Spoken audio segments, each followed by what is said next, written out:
Glasgow is a city known for many things. It's a university town, for sure. There's a very famous, or infamous perhaps, football rivalry. There's the long history of shipbuilding and industry. The city's home to breweries and distilleries. And of course, it's home to a wide range of people from different countries, cultures, religions, and ethnicities. But did you know that at the turn of the 20th century, Glasgow was host to a most peculiar man, Thomas Lake Harris? Harris was the leader of a, get ready for this, religious sex cult based in California. And he had friends in Glasgow whose home he fled to after things got hot at his Santa Rosa commune. So today we're going to tell you all about Thomas Lake Harris, the sex cult he founded, the Brotherhood of the New Life, and his fateful visit to Glasgow. Hi, I'm Taylor. I'm Kat, and welcome to episode 70 of Square Mile of Murder. If you've been around for a while, you will know that we like to cover a Scottish or Scottish adjacent case every 10 episodes, and we've got a cult-themed one for you today, so let's get going. Thomas Lake Harris was born on May 15th, 1823 in Fenny Stratford, which is now part of Milton Keynes in Buckinghamshire, just northwest of London. His parents were strict Calvinistic Baptists and had very little money.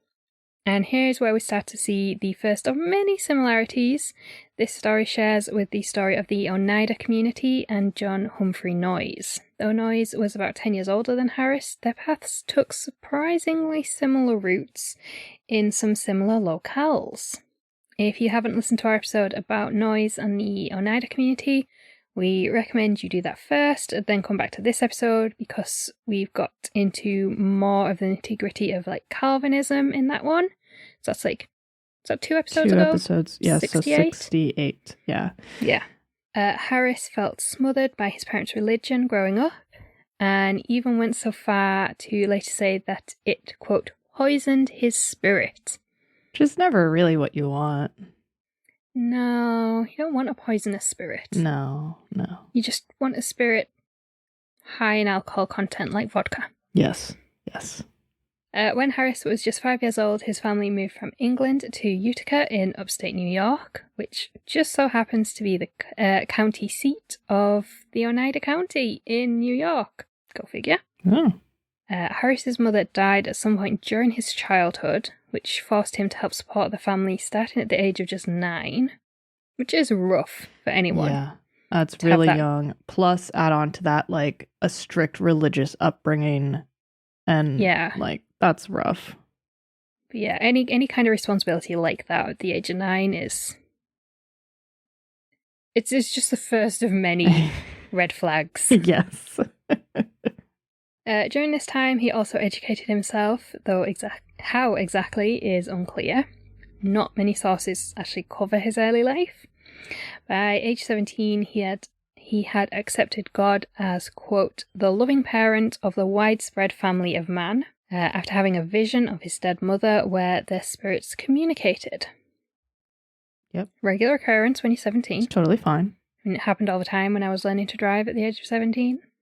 Yep. That's like the only significant thing I can think of that happens when you're 17 in this country. I was going to say, you communicated with your dead mother about driving skills, but she's not dead, so... No, my mother is very much alive. Maybe it was my grandmother. Maybe, there you go. What else was I doing when I was 17? I was applying to colleges. Yeah, let's not pull at that thread. So by the age of 21, he became a Universalist minister of the Fourth Universalist Church in New York City's Upper West Side. And in another 4 years, he became a minister at the Independent Christian Congregation of New York. Is the Upper West Side, is that posh, or is that the Upper East Side? Or are they both posh? Good question. At this point in time that we're talking about, Upper East Side would have been like the fancier place, but Upper West Side now is also quite posh. The whole of Manhattan, I suppose. Yes. Yeah, like Upper East Side is like old money. Upper West Side is like New money? younger money. Not like new money, but like they've settled away from the older money just to differentiate themselves slightly. Just across the park. It's fine. You can wave across Central Park. So let's talk for a second about universalism. Again, in this episode, just like in the ones before, with the caveat that I personally have no understanding of religion, organized or otherwise, and we are not theology professors or anything like that. So, yeah, I mean, I did like religious studies, philosophy, and ethics at A level, which is like 16 to 18 years old. So I have a basic understanding, but not in like a real proper like theology or philosophical. Yeah, see, theory. In high school, we had to take classes under the department / categorization of philosophy, psychology, and religion.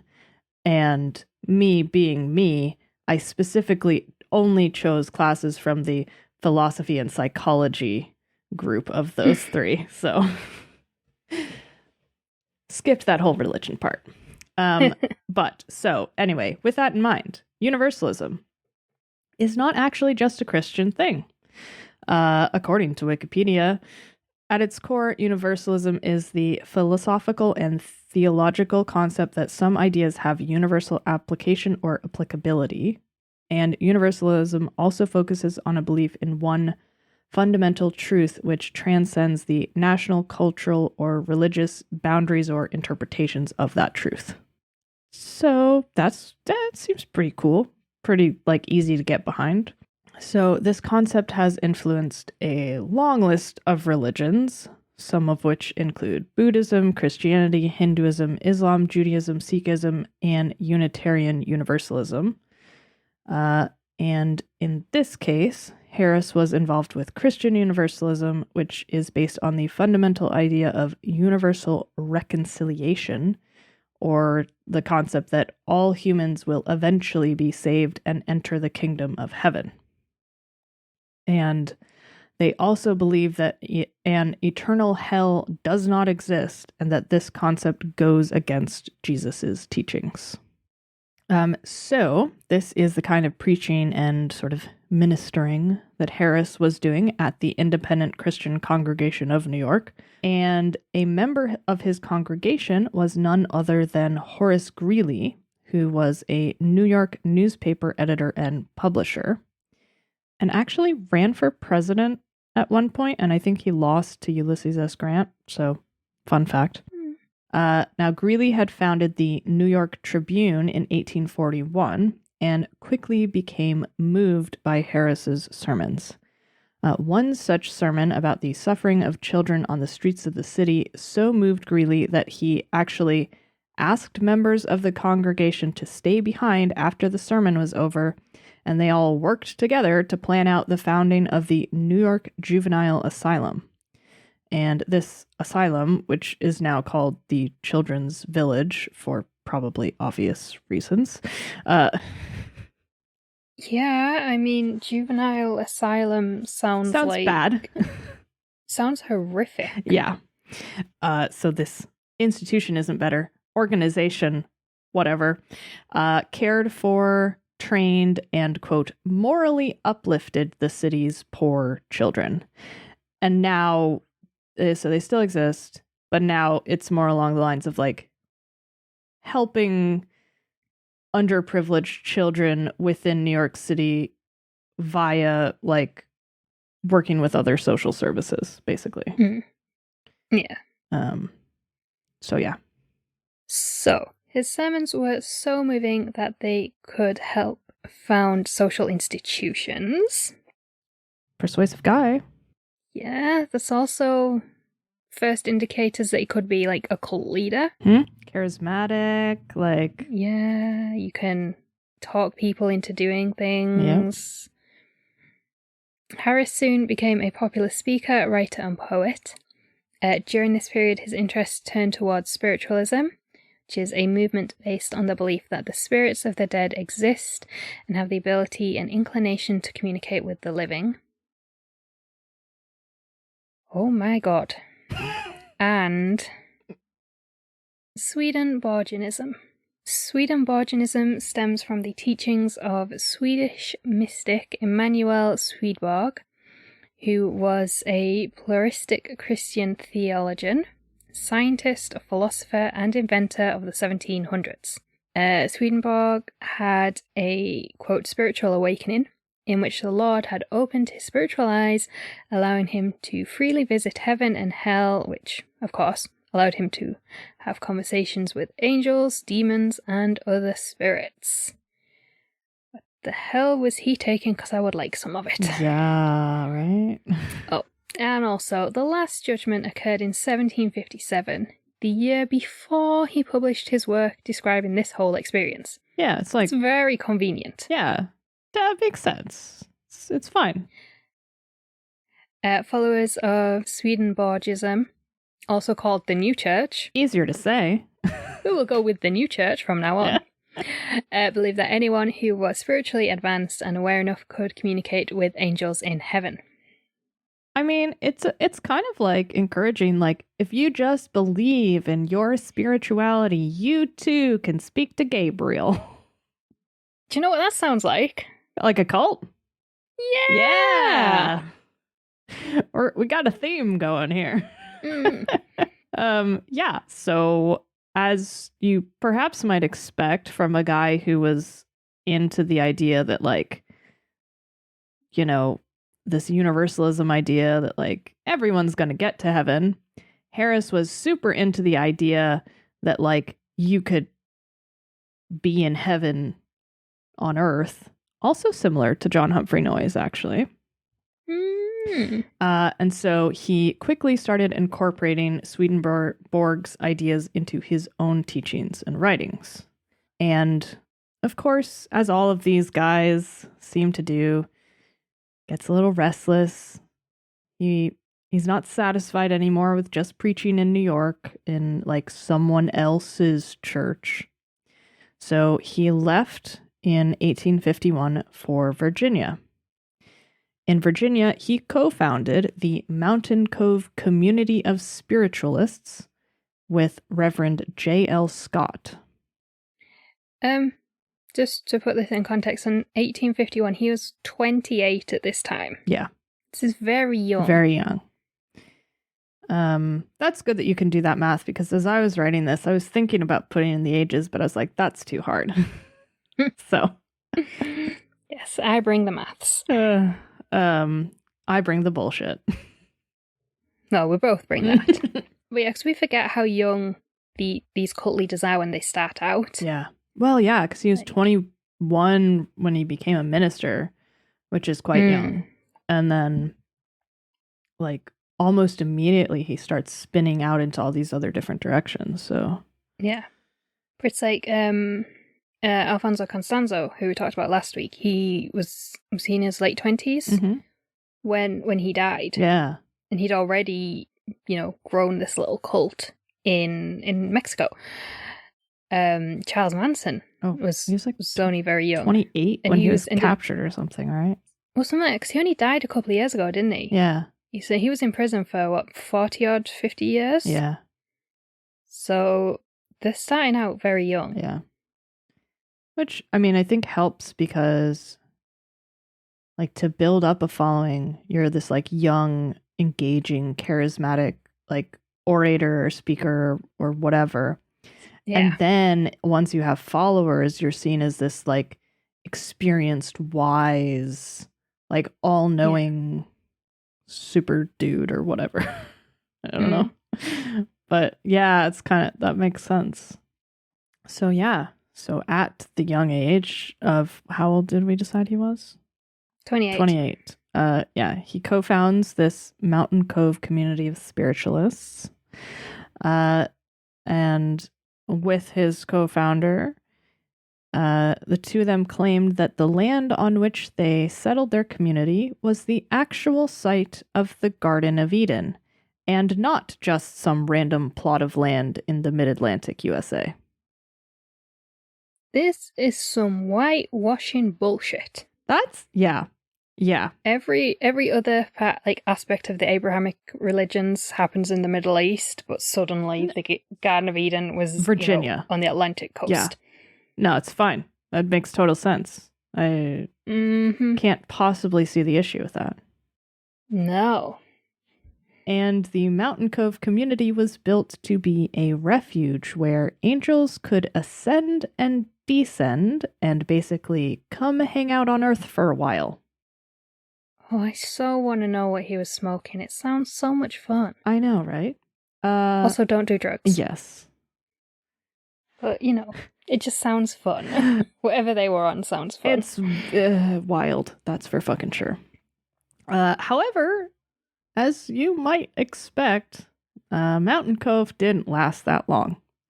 According to an account by William Alfred Hines in a book about sort of American communities, I think it's called, but it basically talks about a bunch of these different communes. He wrote, "The serpent again made trouble in the Garden of Eden. There were quarrels about property and rebellion against leaders, and in 2 years the city of refuge became a city of discord and confusion, and those who had fled to the mountain now fled to their former homes." I just love that. So, following the complete disaster that was Mountain Cove, Harris moved to England and spent several years preaching his theology to a congregation in London. He also published many books while in London, but he, of course, as he is wont to do, soon grew restless and made his way back to the U.S., settling in the town of Amenia in Dutchess County, New York. In Amenia, he spent 5 years preaching and building up the infrastructure of the town, not unlike John Humphrey Noyes in Putney and then in Oneida. In that time, he helped establish a bank, a flour mill, and a large vineyard/winery. Money, bread, alcohol. It's perfect. I'm down. Yeah.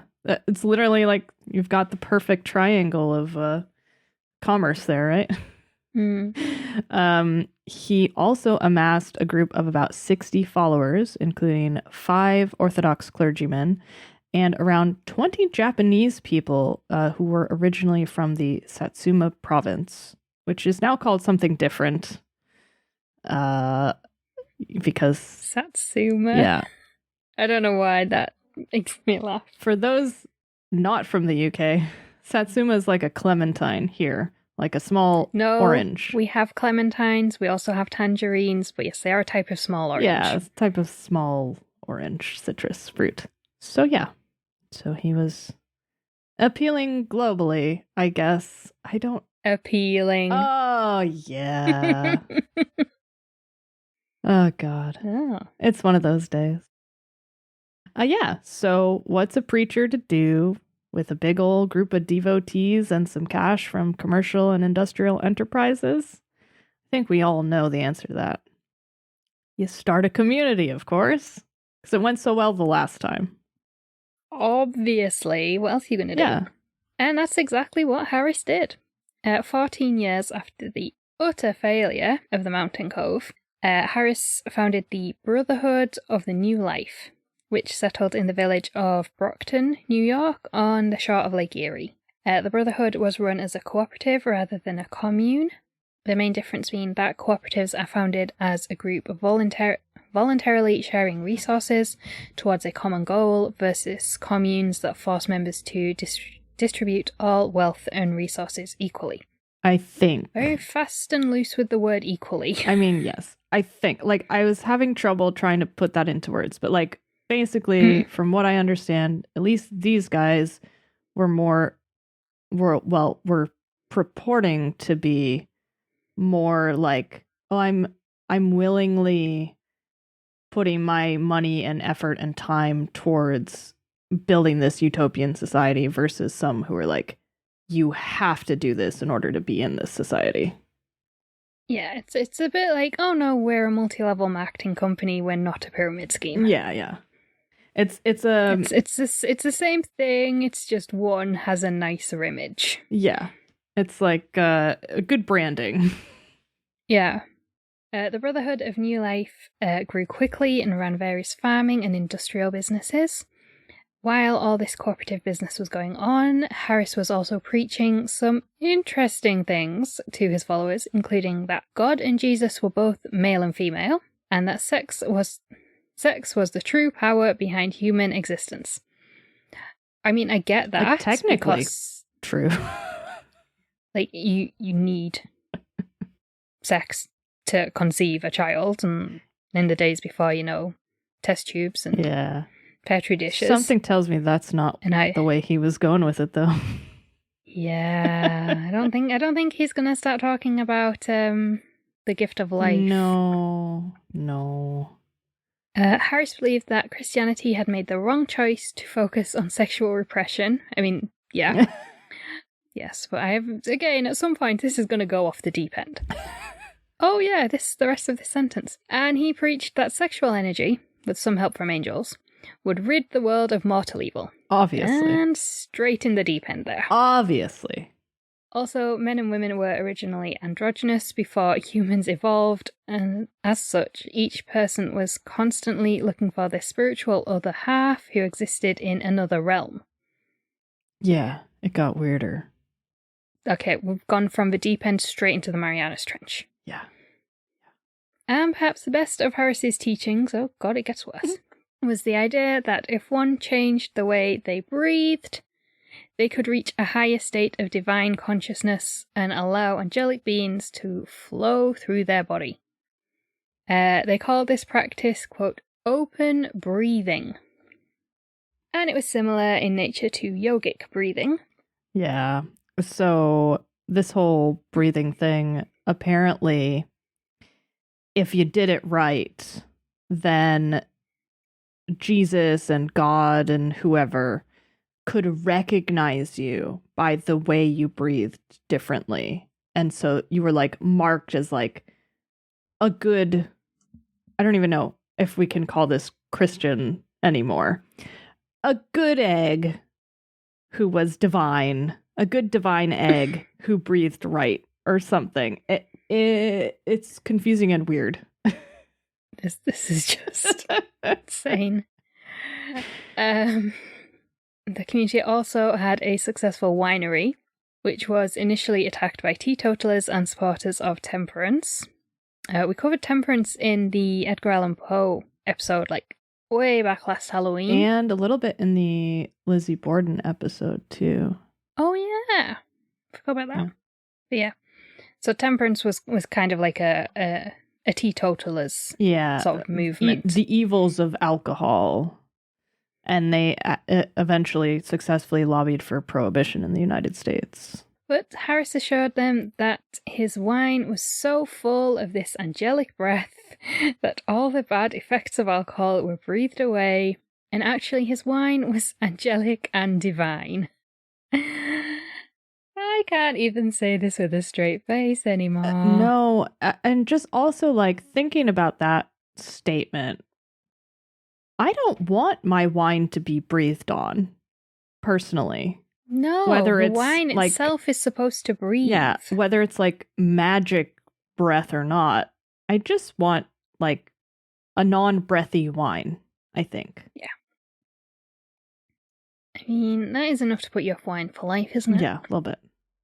I wonder if this links into, the whole like blood of Christ. I don't know. Like drinking wine at communion. I didn't see anything about that. Basically, he was just like, "Oh yeah, our wine is actually really good for you."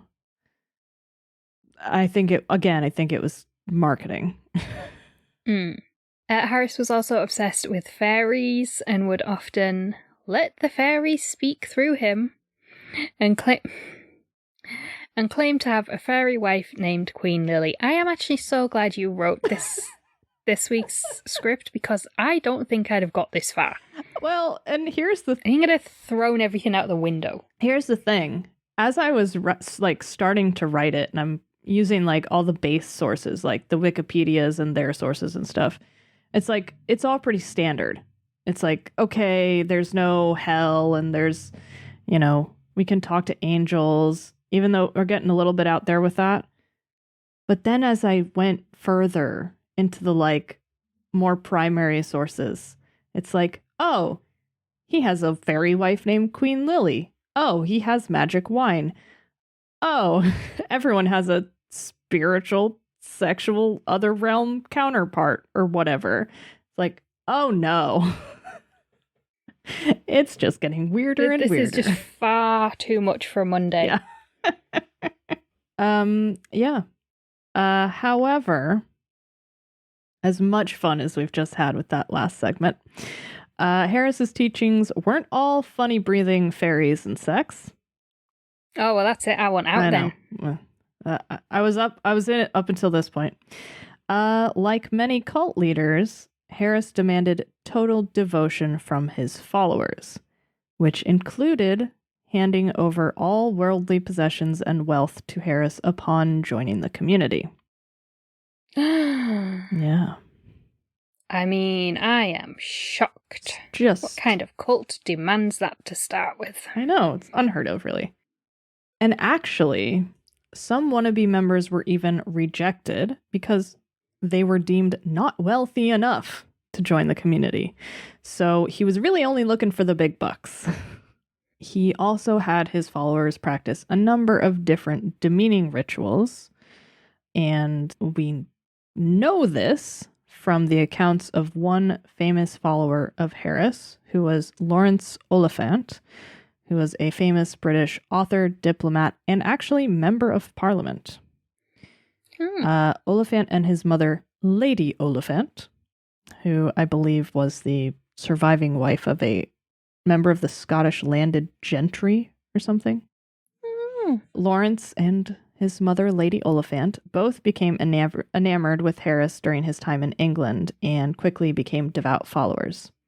Now, Lawrence Oliphant was initially denied entry to the Brotherhood of the New Life because he wasn't wealthy enough.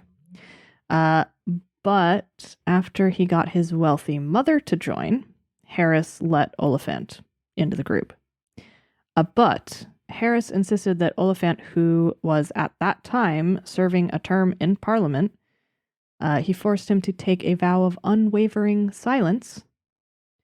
And so Oliphant did that for 2 years.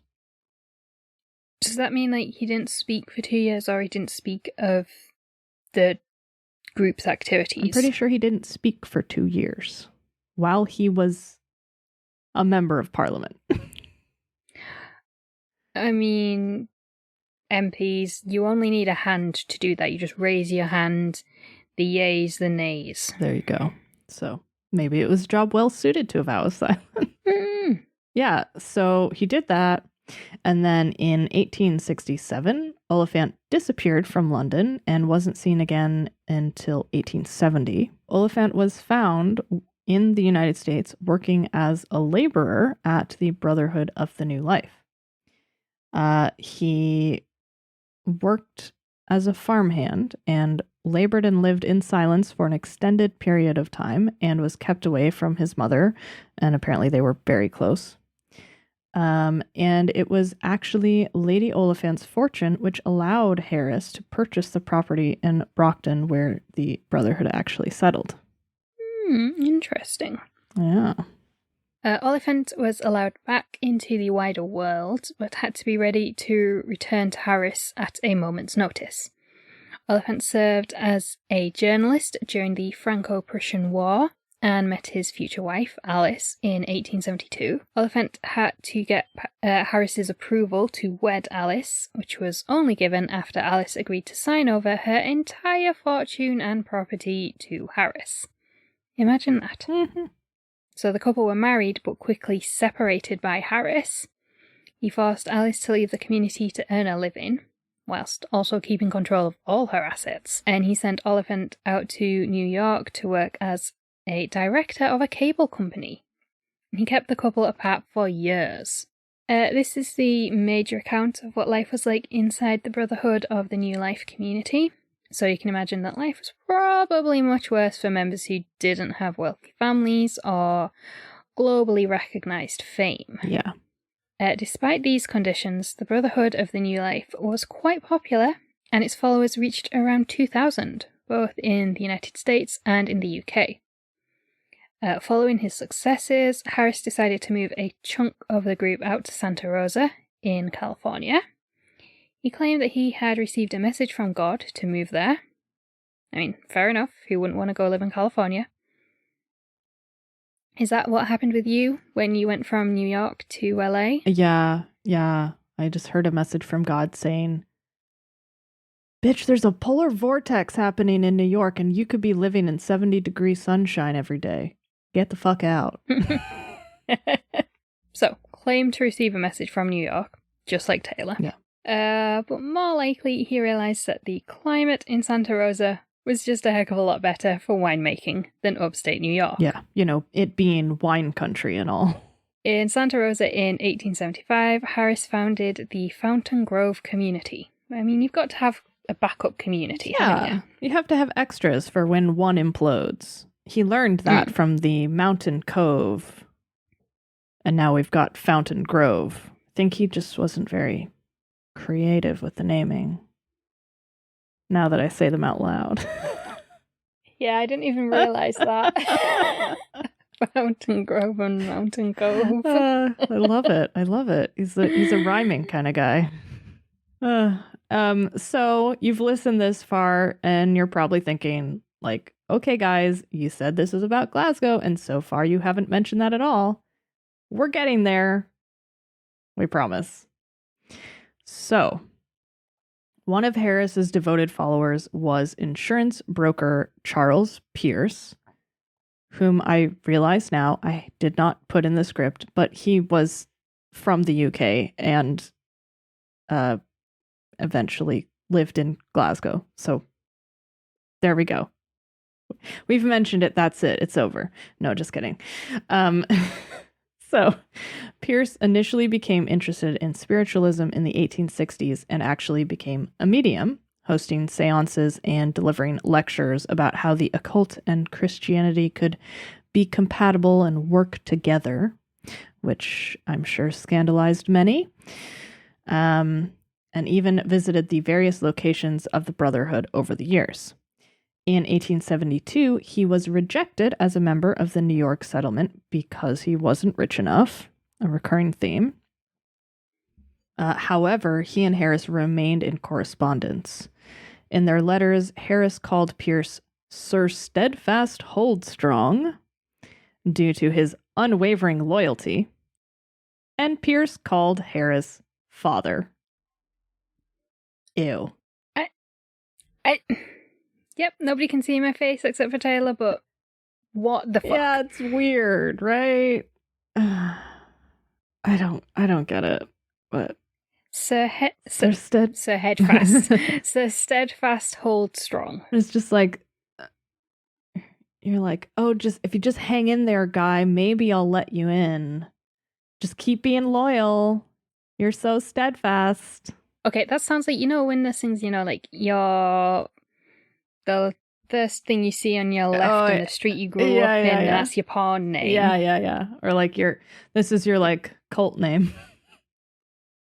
No, Steadfast Hold Strong kind of sounds like a pawn name to me. Actually, yeah, it does. Yep. Hold strong and long. Yep. There you go. At least you didn't call him Daddy. Blech. Right. So, moving on from that weirdness. Once the Brotherhood began their settlement in Santa Rosa, Pierce actually decided to import and sell their wine, which at that point, the marketing fluff was that it was made by consecrated hands. And Pierce did this through his own company, C.W. Pierce & Co. And actually, because of this, Fountain Grove wine was the first California wine to be imported and commercially sold in Britain. Oh. Yeah, so there you go. Pierce was an outspoken socialist and defender of women's rights. He wrote often in labor publications about how men and women were, though physically and mentally different, essentially equal and should be treated as such. He also wrote of the terrible, quote, brutal lust of the dominant male, and argued for bodily autonomy for women as well as equal access to divorce. And these views soon attracted his future wife, Bella, who was an outspoken and fiery feminist activist in her own right. I mean, that is the way to my heart. Yeah, so his wife, Bella, was like, that's hot, let's bone. And the two got married. In those words exactly. The two got married in 1891 because, can't just feministly bone without marriage in the late 1890s. And the two of them together continued devoting their lives to both Harris's teachings and labor, socialist, and feminist causes. And with the Pierces' help, Harris began to build a small group of supporters in Glasgow. But scandals back in America made it difficult for Harris to gain widespread support. And what are those scandals, you may ask? Well, one big one had to do with Lawrence Oliphant. After being separated from his wife for years, the two were finally allowed to reunite, but Oliphant's beloved mother soon became ill and died. After her death, Harris's hold over Oliphant kind of shattered, and Oliphant broke with the Brotherhood and with Harris. He charged Harris with fraud and robbery, and actually managed to recover a great deal of his fortune through legal action against Harris. As always, with these old cases, sources differ, but some say that Oliphant left the Brotherhood, but his wife stayed behind. And though Oliphant disagreed with Harris as a person, he still believed in his teachings and would continue to champion them throughout his life. His cousin, who was British writer Margaret Oliphant, published a memoir of Lawrence Oliphant in 1891, detailing the whole affair, which quickly caused scandal and trouble for Harris. After moving out to Fountain Grove, Harris had become more secluded and shied away from public life. He instead remained in private and issued writings to a secret circle of his followers that largely dealt with sex. By 1891, he declared that his body had been renewed to a youthful vigour, and that he had discovered the secret of resuscitation and was now immortal. As all good cult leaders are. Yeah. I didn't put all of it in here, but basically in his later years with these various communities, he got real into the sex stuff. So, that's never good. No, not when it's accompanied by a cult or a commune. Yeah, pretty much. When it's two or however many consulting adults in a private space, that's fine. When it becomes communal, no. Yeah, lines get a little blurry there. And in 1891, even more trouble came for Harris in the form of, quote, suffragist, sociologist, spiritual scientist, nationalist, magazine writer, and reformer, Alzire Chevalier. Alzire and her mother spent 6 months at Fountain Grove before leaving in a, quote, disillusioned huff. I mean, that's how I leave every interaction. And after this, she vowed to expose Harris and even threatened to present evidence of immorality and fraud to the President of the United States. So, she was serious. She gave lectures where she demanded Harris be sent to prison and charged him with being a vampire, a lecherous fiend, a horrible sensualist, and the greatest black magician of the day. I mean, all this story was missing was vampires, so... Yeah. Why not, right? So, San Francisco's papers ran with Chevalier's characterizations of Harris, and he was swarmed with disgrace, basically. Harris fled California, but not before marrying one of his longtime followers, Jane Lee Waring, who it just so happens was an heiress. That's convenient. It is, right? The pair fled to Manhattan, where Harris largely retired from public life and from the day-to-day management of his communities, though he did still write a weekly newsletter that got distributed amongst everyone. Now, Glasgow's press was actually just as suspicious of Harris as San Francisco's, and many publications ran stories denouncing him. The Glasgow Evening News published a report that he had, quote, poached a few promising men from Glasgow to join his, quote, weird, impossible colony of communistic cranks. Try saying that after you've had a few. Yes. Another publication, The Wave, called Fountain Grove an idealized house of sin and a den of iniquitous debauchees whose only religion is the satisfaction of the passions. So basically they were like dirty people. Well, thank you for that wonderful description. You're welcome. A handful of reports surfaced that Harris had declared that community members' celestial partners would inhabit his body.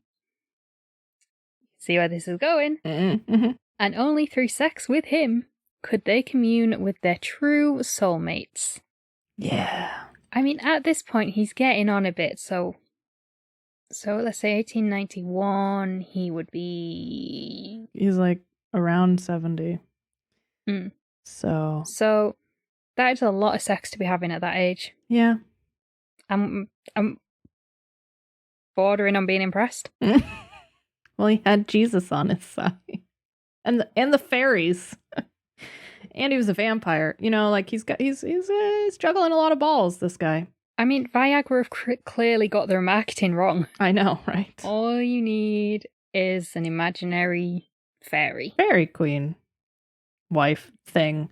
Yeah, it's fine. And another huge blow to the community came with the death of Harris's own granddaughter, 15-year-old Mary M. Harris, at Fountain Grove in 1896. Fountain Grove's higher-ups took great pains to get Mary's death publicised as a suicide, though there is now much debate over the accuracy of those claims. Mary died after taking an overdose of strychnine. The official story involved Mary taking the poison in a fit of, quote, temporary insanity in an effort to scare other members of the community. This is how Kane Nagasawa put it. Nagasawa was Harris's protege and had taken over the running of Fountain Grove after he fled. There is some speculation that Mary may have actually taken her own life because she was being forced into an arranged marriage. It was after these events that Harris and Waring came to Glasgow in 1903. So he's 80 at this point. Mm-hmm. They stayed with Charles and Bella Pierce in their Langside villa, south of the River Clyde. Nice area, south side, around Queen's Park. Yeah, exactly. Their home had become the unofficial hub of Harris's teachings in Britain, and during his visit, the house received a steady stream of curious visitors. However, most of these visitors were just that. Curious, but not serious, much to Harris and Waring's dismay. By this point, he was 80 years old, as we just said, and perhaps his captivating influence was waning. The Glasgow Spiritualist Society cancelled a talk he had planned with them, and a feature about him that was supposed to appear in the Glasgow Evening News was never printed. Yeah, it's having a rough go of it. But the Pierces delighted in Harris's company and were mesmerized by him. He would allow the fairies to speak through him each morning at breakfast. What a nice way to start the day. And spoke often of his spiritual fairy wife, Queen Lily, and claimed that she lived with their spiritual children in Lilistan in the kingdom of heaven. Oh my god, so not only does he have an imaginary wife, he now has imaginary children as well. Yeah. And this is essentially what it is. And he's talking about all this shit while his actual wife who, by the way, was his third wife. I could find no information about his first two wives. Hopefully they hightailed it out of there. Yeah. So he's talking about his Queen Lily, like, fairy wife with his real wife in the room. Does she have, like, a king fairy husband? She must. Because otherwise, it's not very fair, is it? She has a celestial counterpart this that is true. She can only access through Harris's old man dick, but, like... yeah, I said it. With his magic fairy Viagra. Yeah. Just... it gets weirder and weirder. Right. So, that was a fun breakfast activity for everyone. His efforts in Glasgow did earn him one devoted follower. 62-year-old Jesse Donaldson, whom I'm not sure if this is a man or a woman. It was never made clear. But... spelt that way, I would have thought it was a woman. Yeah. So, it's a possibility. Donaldson was, according to an article in Glasgow Live, which we'll link along with everything below, Donaldson was a 6'3" pianist and a quote-unquote rich soul. I'm sure she was. Rich soul or rich human? Mm-hmm. Who's to say? And Donaldson actually returned with Harris to New York. This visit to Glasgow was ultimately the last gasp for Harris, who died in 1906 at age 83.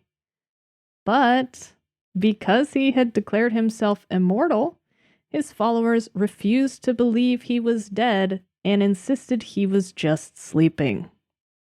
A very breathless sleep. Yes, very. Well, they had that whole thing about breath, so maybe this was just another one of his techniques. He just stopped breathing for a while. Just hold his breath for years and years. Yeah. They kept up these assertions for 3 months before finally admitting he was dead. Following Harris's death, Kanai Nagasawa continued to run Fountain Grove and acted as the leader of the Brotherhood of the New Life until 1934. He helped cement Fountain Grove's importance in Santa Rosa and grew the winery to encompass 2,000 acres of vineyards. There is a street in Santa Rosa named Thomas Lake Harris Drive, and the iconic Fountain Grove Red Barn. Nope. Round Barn. It is red, also. Round red. The iconic Fountain Grove Round Barn, which was part of the winery, became an emblem in the town. And the Round Barn stood until it burned down in the 2017 Tubbs wildfire. There's definitely less information about the Brotherhood of the New Life than there is about, say, like the Oneida community, but their similarities are many. And though some of the details about what was happening within the Brotherhood day to day were fuzzy, I think it's safe to assume that Harris was wielding his considerable power and influence in much the same way as the other cult leaders we've talked about so far. He demanded spiritual devotion, financial control, and more than likely sexually abused his followers. And personally, I think that Glasgow should be proud that the city largely rejected and saw through his dogma. And that is the story of the sex cult leader who came to visit Glasgow in 1903. Wow. It's a lot. It is a lot. Yeah, I think I've made my thoughts pretty clear with my random sarcastic comments throughout. It is really similar to the Oneida community. It is, which kind of amazed, especially with like the origins in upstate New York, the Calvinist backgrounds, although these guys were less like everyone is married to everyone, and they were more like everyone is married to someone in another realm, so you're essentially married to no one. I don't know. It's all a bit of a mess, really, isn't it? Yeah. Oh, I should say also that it's likely that these guys practice the same male sexual continence. It's also called like edging, caretza, yeah, all that stuff. So there were actually not many children born into this community. Oh, that's interesting. Yeah. I have no follow-up thoughts. For once, I am speechless. Yeah. I don't really know what to say. I'm so curious what the Jesus breath consecrated wine tasted like. No, I don't think I want to know. Well, I'm not a wine drinker, so you know. Yeah. See, I'm imagining that it was red wine. I don't know why I've imagined that, but I don't really like red wine, so Probably because of like red wine is associated with the church, you know, the yes. blood of Christ, isn't Yeah. it? So Yeah. I was also going red wine. Yeah. So who knows? Also, I think it's very impressive that in the 1800s they successfully ran a vineyard in upstate New York, which is so not the climate for that. Like you can do it. There are some local vineyards near us in Vermont, but boy is it not ideal. Yeah. I mean, there are vineyards in England. Yeah. It can be done. It's just, It's a lot harder. yeah. But yeah, this guy's kind of weird because like I think he at the time he was quite notorious, but as the years have gone on, his sort of like the specific details of him and the communities have kind of faded away. Is Fountain Grove, is that still a winery? Is there still... I don't know, actually. Because if you think, like, the Oneida Yeah, company still exists in its various forms, doesn't it? Yeah. And under, you know, various offshoots and trademarks and stuff. So you can see why the Oneida origin story has survived. I mean, I know that like part of Santa Rosa is still called Fountain Grove. Oh. But whereabouts is Santa Rosa? It's in Sonoma County. It's north of San Francisco. It's the next county over from Napa, which is famously wine country. Napa Valley. Yeah, Napa Valley. So it's like north of San Francisco. West of Sacramento. Yeah. Yeah, so I know that in Santa Rosa, there's still definitely like evidence of these guys, but I don't think that the winery itself still exists. Yeah. I mean, that could be a big part of it. Yeah, that could pretty much be the reason why one is more well remembered than the other is. Yeah. So I think now we have to all go practice our breathing techniques and build refuges for angels to come walk among us and drink our blessed wine and seek out our celestial counterparts.